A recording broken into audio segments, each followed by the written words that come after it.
This has been a week of protests in the United States, sparked by recent deaths of 2 African-American men by law enforcement officers and the killing of 5 police officers by an African-American man.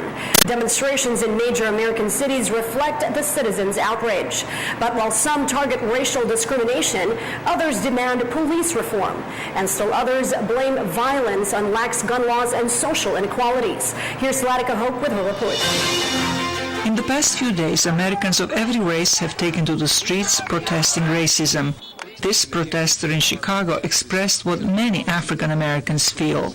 Black people don't get fair treatment. We used to be former slaves. We were segregated. Less than 50 years ago, we just got the right to vote. We got a black president, but that's not enough. We need a lot more change. Some Americans say law enforcement policies have become too oppressive for all. This is a system that only meets the interests of the ruling forces who rule over this system. It does not have the interest of humanity at heart. Now is the time for people to be in the streets, protesting these outrageous murders that go on, month in, month out, year in, year out. And people are tired of it. People are outraged. They want justice. But law enforcement jobs are more dangerous than ever, and officers are under too much pressure, says Dallas Police Chief David Brown. We're asking cops to do too much in this country. We are. We're just asking us to do too much. Every societal failure, we put it off on the cops to solve. Not enough mental health funding.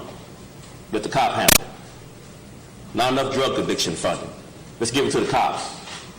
Here in Dallas, we got a loose dog problem. Let's have the cops chase loose dogs. Schools fail.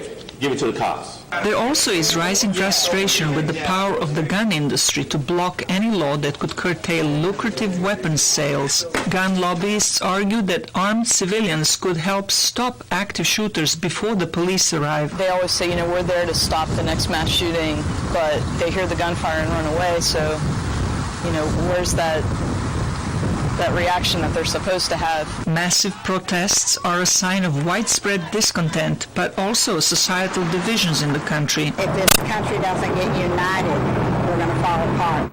And given recent events, that is a big challenge that lies ahead.